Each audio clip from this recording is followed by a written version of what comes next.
Welcome back to Sledgehammer Horror, guys. I am Ken Sledge, and let's talk horror. Now, today I'm joined by the amazing Ryan of Real Life Ryan. Ryan, how you doing today, man? Good, man. It's good to be here. Excited to talk some horror movies. It is an honor to have you here. But before we talk about why you're here, Ryan, I would like for the people that don't know you to get to know you a little bit. Hmm. You grew up in a small town, always Yep, gravitated towards movies, shows, comics, books, things like that. Um, love storytelling, characters, creating your own stories, making your own absolutely. movies.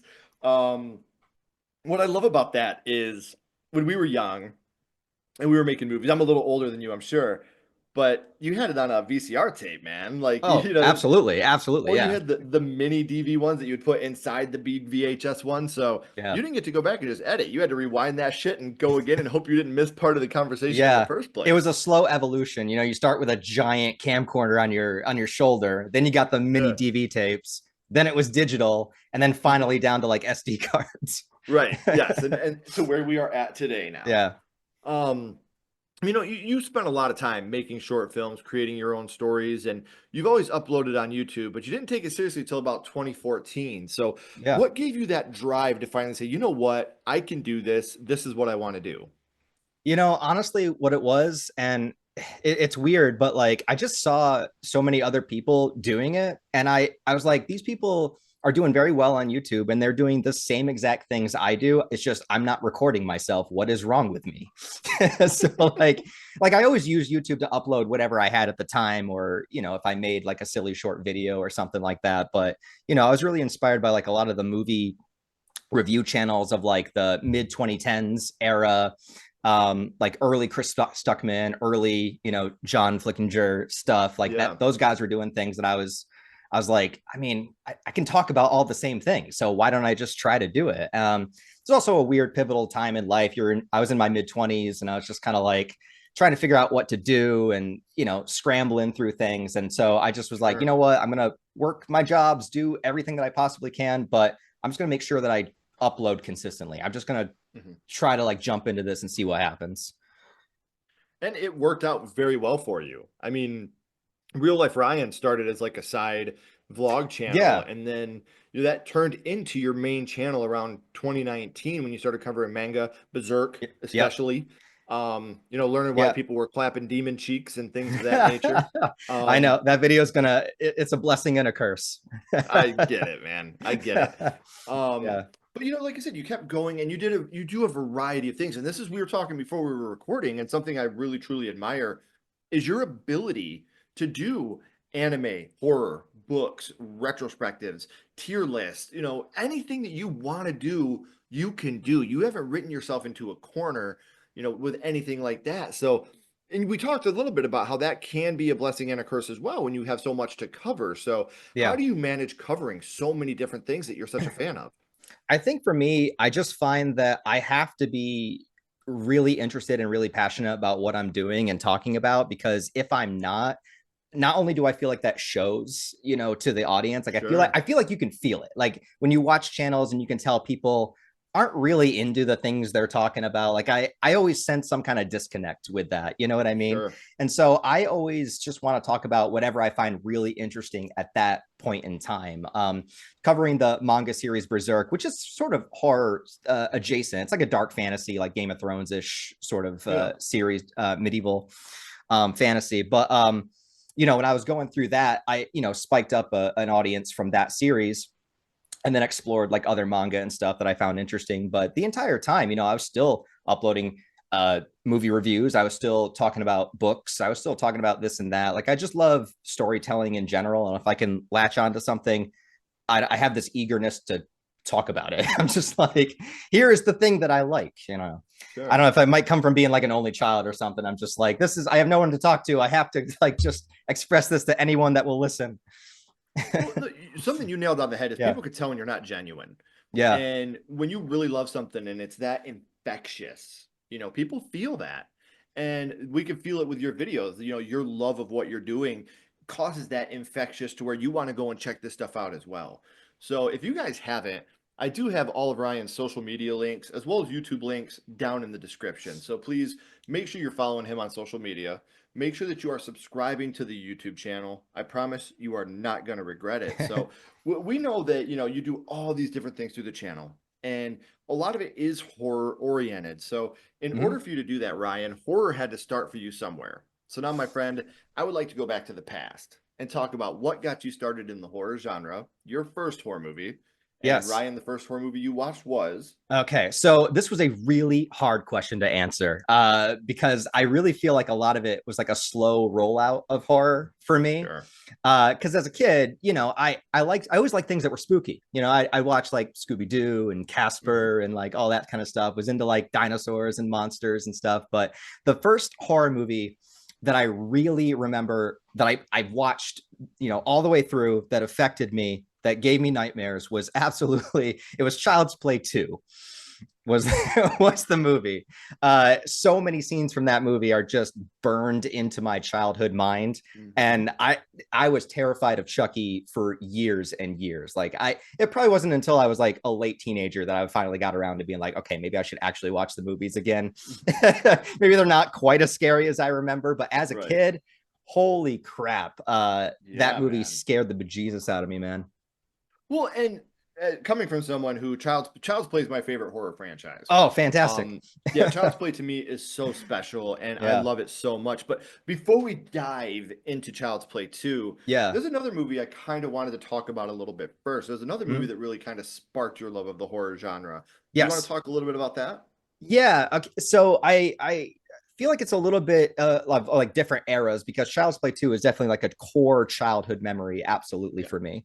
But I think when I started getting more invested into horror and more gravitated towards wanting to check them out, I think it was once I got into the Alien series. And ironically, I started with Alien Resurrection, that most people would say is like one of the worst, but it was my gateway. You know what I mean? Right. I'll always have nostalgia for it. I'll always have appreciation for it because my dad rented the movie because he was already a fan of the Alien series, and I watched it with him. I was like maybe 8 years old. I can't remember, but like I fell in love with it. I thought the creatures were so cool. I loved the effects. I love the world, the sci-fi of it. So I was obviously like, show me the other one. So I watched Alien. We rented Alien like the next weekend or next few weekends, and I think as a kid, I probably didn't appreciate Alien as much as Aliens, but I Sure. still liked it. I still enjoy. I was still captivated by it. I was still like so into it. So I remember that really sparking this idea of me wanting to watch more monster movies and being curious about Mhm. monster movies and going to like my mom was always a big fan of Nightmare on Elm Street and stuff. So I was like, now I kind of want to see what Freddy's all about. I saw the Alien. Sure. Now I kind of want to see what Freddy's all about, And then I just sort of like I think that just steamrolled it. I think that was the snowball effect. That's like, okay, I checked out this monster. Now I'm going to check out this one. Now I'm going to check out this one, and it just has gone on to this day. I knew Alien Resurrection had a reason to exist, and Yeah, there it is. exactly. There we go. I don't hate Alien Resurrection like a lot of people do. Yeah, I don't like a lot of the ideas behind it, but I think it's a very well-made movie.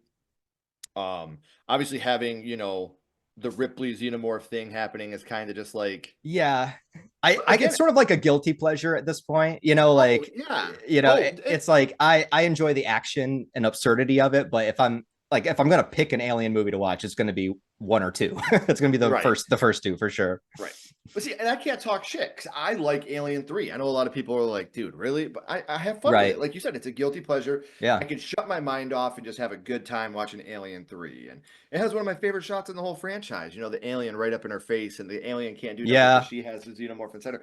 I Yeah. love that shit. It's So, Alien 3. I think it has a lot of really good ideas. I think ultimately it's kind of a mess for me personally, but I love the idea of a xenomorph hatching out of something unhuman. the And I love dog the one, like, that's so yeah, sick.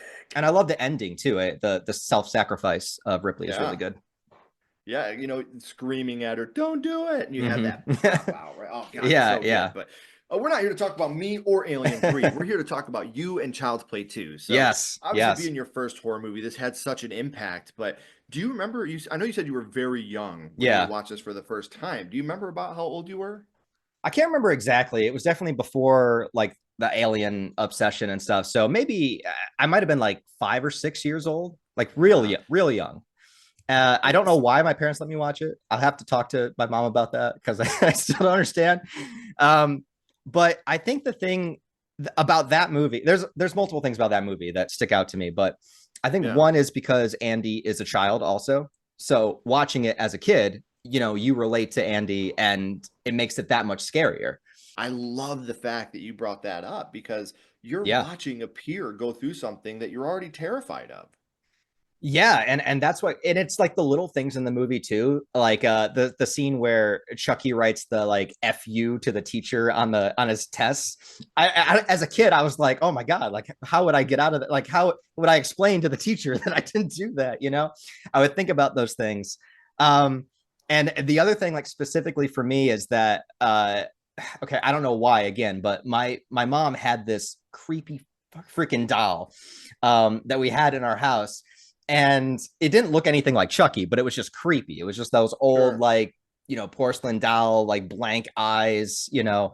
And in the like the upstairs, and I talked about this in my Chucky retrospective video. I was like, how much this affected me. In the upstairs of my parents' house, there was this long hallway, and it went down to the guest room at the very end of the hallway. And my parents would never shut the door; it would always be open. Oh, And so, like, if you walked down the hallway, already looked scary because it was this long corridor. And if you walked down and turned and looked into the guest room, it would just be the doll is just facing you. It was just sitting on this chair, staring poor out into the thing. hallway. And dude, I will tell you, so many times as a kid, I just could not walk down that hallway because I would think about Chucky and I would think about that doll coming to life and murdering me. And I just, yeah, it drove me nuts. Dude, and it's funny because Child's Play 2, and this is something I've talked about before too, the scene in this movie where the technician gets the eyeballs put in his head Oh, yeah, yeah, scared me more than a lot of other scenes in any other. I had nightmares of that guy chasing me as a kid with the doll eyes, you know, like so it's funny yeah. what can be effective to us at a young age, but what was the scene would you say that affected you the most? I mean, definitely it's the finale, you know, it's the toy factory, it's everything there. It's so iconic. Like it is something that I'll never forget. You know, like him, Chucky having Andy down, he's about to do the ritual, you know, like that scared the crap out of me. But just I love the imagery of it. Like I love this sort of like empty toy factory where all the dolls look the same and they're just there's just walls and walls of like the same thing staring at you. It's actually a really cool idea for a set piece of a horror movie that like I can't really think has been done that many times, you know? Like Child's Play 2 One is of the the only greatest one that third acts comes of in. all time. Yeah, yeah, like and it's such a simple idea. Like just have the finale happen in a toy factory. But Child's Play 2 is the only one that really has ever done that. Like we've seen campsites 1,000 times, we've seen, you know, the ocean 1,000 times, you know, just a simple toy factory. There's something creepy Right. about it. There's just all the lifelessness of everything that's in there, you know. And And you have Andy in there too, trying to do the same thing. You know, Andy's trying to, yeah, get out of there, and then you have Kyle, trying to save him. You have that, familial, the adoption angle, which I think is absolutely brilliant. yeah, And you're right, man. This is genuinely, this doesn't happen at all in any other movie. yeah. The moment where where Chucky like his hand gets ripped off and he like shoves the knife blade, like I could feel that pain when I was a kid. You know what I mean? Like I was like, Yeah. it made me cringe. It made me squirm. Uh, and yeah, I'll never forget it. And it took me forever to get back to Chucky. Like literally my entire youth, I was like, I'll just skip that one for now. I'll get back to that We'll, series someday. we'll go back there. Um, So we know that, Child's Play 2, which scene affected you the most? So, like the third act, the knife in the hand. Yeah. But what would you say your favorite scene from the movie is? Oh, favorite scene. I probably still is the Toy Factory scene. I mean, just because Hmm. it's just so goaded. But I love everything about the movie because again, like you're in the child's perspective and how none of the parents are listening to him. And it just gives you a little bit more sympathy. And then also, I like how Andy takes there's moments in the movie, like he's just this little kid, but there's moments in the movie where he's ready to fight back.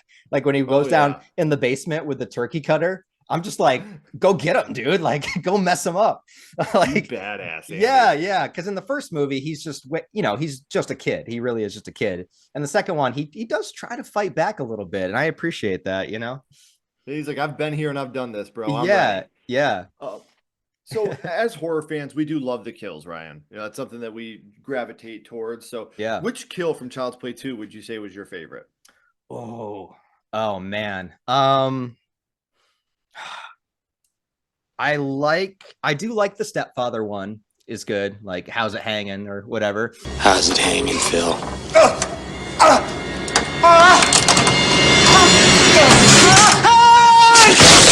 That's good. But I think the one in the beginning, it's so simple, but like the where he suffocates the driver with the bag, Dude. where he's the Lakeshore Strangler, right? So we got to see him Mhm. strangle somebody. There's something about that I think it's the helplessness of it, because the dude's hands are tied and you can't really do anything. Whenever you can't fight back, that's what makes it more scary. Absolutely. And I know that's like a simple one that you could see in any movie, but I don't know, the way it's done in that one, I don't know, stands out to me for some reason. There's nothing like a strangulation to get the circulation going, Exactly. So Child's Play obviously part of a franchise. So whenever we talk about franchise films, I always ask, which film in this franchise would you say is your favorite? Oh, it is still probably Child's Play 2, Okay. but I probably watched Bride of Chucky the most. And not just for Jennifer Tilly. I mean, that is definitely a factor, but I don't know why. It's kind of like one of those comfort movies. Mhm. Maybe because it played on the Sci-Fi Channel over and over again, like every year when I was younger. I don't know what it is, but something about that movie's opening and like the Rob Zombie song starting as the Oh titles yeah. play after she slits the dude's throat. I'm just like, I feel comforted here. Like there's something about that movie that I can just watch whenever. Uh, I love the banter between Chucky and Tiffany, They're perfect. and I always say the director Ronnie Yu, he made that and Freddy versus Jason, and then he like Mhm. pieced out of Hollywood. I'm like, where is this? Like, this guy could have made a million horror movies. I would have watched every single one of them because I Yeah. love both those movies. I love his style, like the frenetic energy of it. You know what I mean? Like where did he go? He just made these two horror movies and then a bunch of like Asian films, which is Yeah. what he started with. But then he left and it was like, man, wish he would have made Okay, more movies. bye. Like, I was loving them, man. Come back and make more. Right.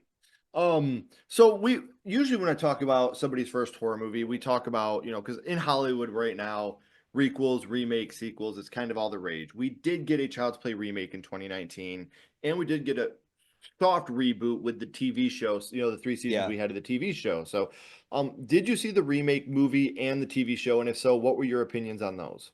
Yes. The remake, I did not like it, but I Okay. think it had some fun ideas. It had some fun moments. It wasn't a train wreck.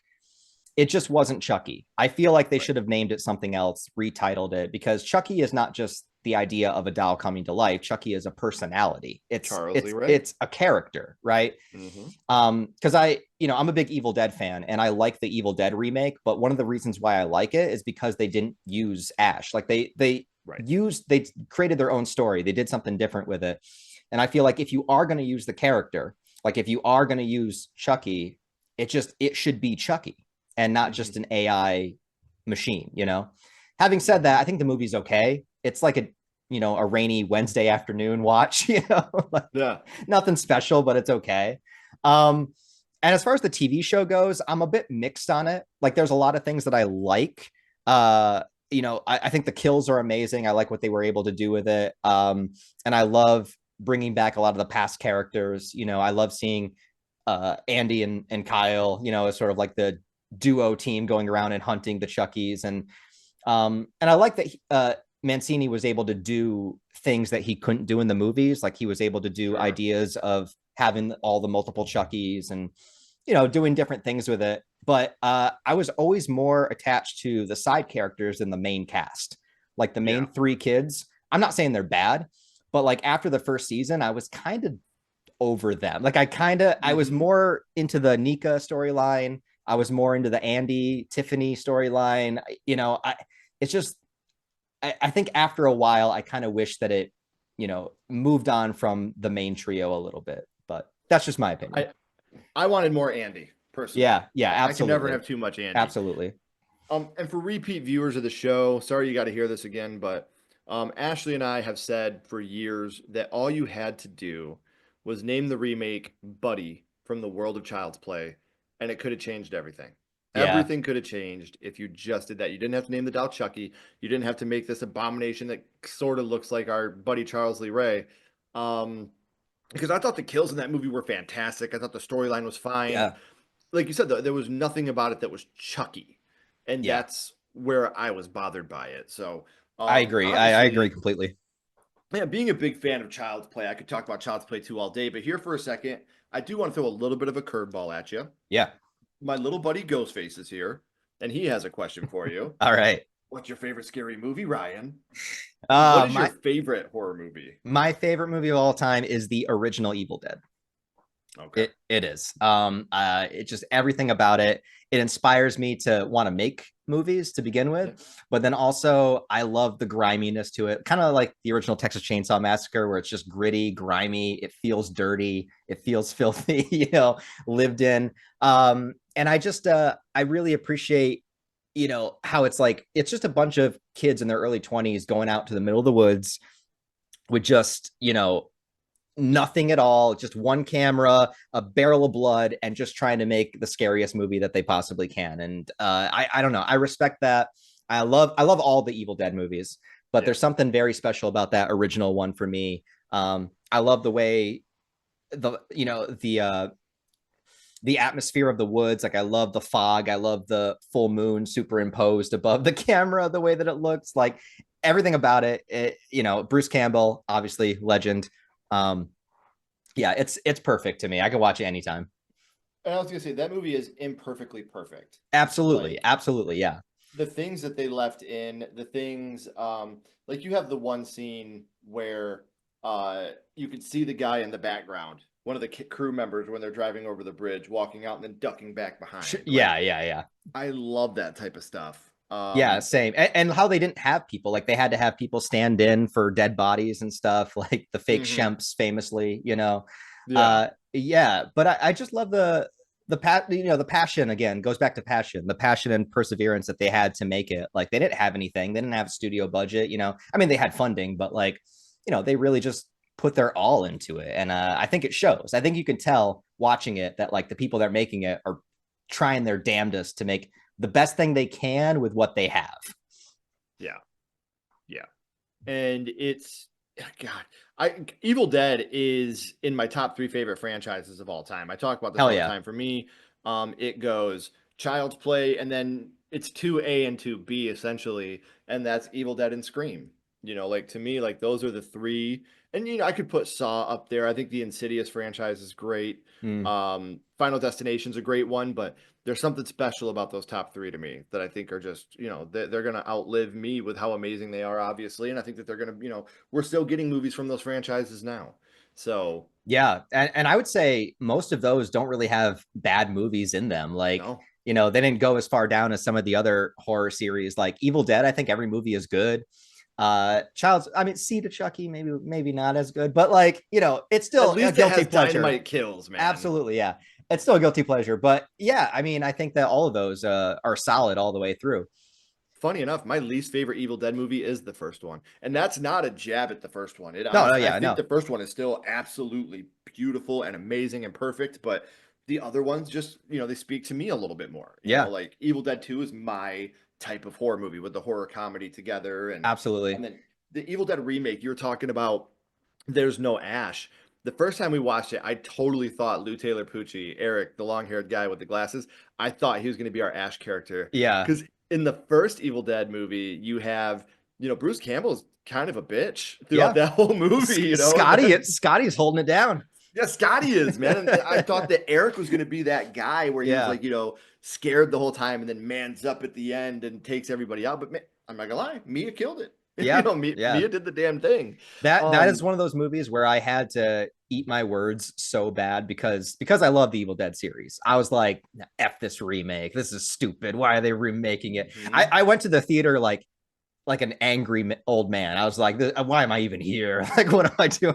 And after I watched it, I was like, God damn it, it was actually really good. It was so. Like, I agree with you. I totally agree with so you. that one, I admit, I was fully, I was fully wrong. I should not have gone in with such low, expectations because it turned out great. I was that cynical. I wouldn't watch the Texas Chainsaw remake for years. I was like, nah, fuck that. There's Yeah, only one Texas Chainsaw right. Massacre, and like I was that cynical dude. I've gotten older, now that, especially we look at everything under a lens, Hmm. even the worst remakes can serve a purpose because it shows, when Halloween 2018 came out, sales and views of Halloween 78 jumped like 400% that year. People went back and rewatched it, or people that had never seen it went and Yeah, watched it for the first time. And it can't. And if a remake sucks, you're not going to come take the original off my shelf. I still own it. yeah, It ain't going absolutely, nowhere yeah. unless it's Jaws or Back to the Future. Don't fucking touch it. Right. Um, so Yeah. Ryan, I've had an amazing time talking to you about Evil Dead, talking to you about Child's Play, Bride of Chucky, being how much fun you have with that one. But before I let you go, my friend, we always bounce Yeah. back to the same question. We're going to go back to Child's Play 2, and Hmm. what we're going to do is rank this movie on a skull count. Okay. Now, we're not ranking it on acting, production, score, direction, nothing like that. We're not being critics. What we're doing is ranking this movie on how much it affected you on your first viewing. So, Mm. 0 skulls being not effective, 5 being extremely effective. You can use half and quarter skulls anywhere in the middle. Ryan, what would your ranking of Child's Play 2 be? I don't want to sound too extreme, but I might have to go 5 out of 5 because as a child, Chucky was literally the scariest thing I could possibly imagine. And like I said, that creepy doll in my parents' house, and just like thinking every single night it might come to life. Yeah, it stuck with me. It stuck with me for a long time. So I think as far as it affecting me, yeah, I think it had a very, very significant impact. You gonna learn today. And I know I said this earlier, guys, but I do have all of Ryan's links down in the description. So please make sure you're following him. Make sure you're subscribing to his channel. You're not going to regret it. He's an amazing creator that works his ass off to give us the absolute best content he can. So, Ryan, please don't go anywhere, my friends. I do got a couple more questions for you. Mhm. Everyone else, if you haven't already, please like, comment, and subscribe. It does help build the channel more than you know. And follow SledgeHammer Horror on social media. Those links are in the description as well. But until next time, keep talking horror, stay what you are, and we'll see you guys soon.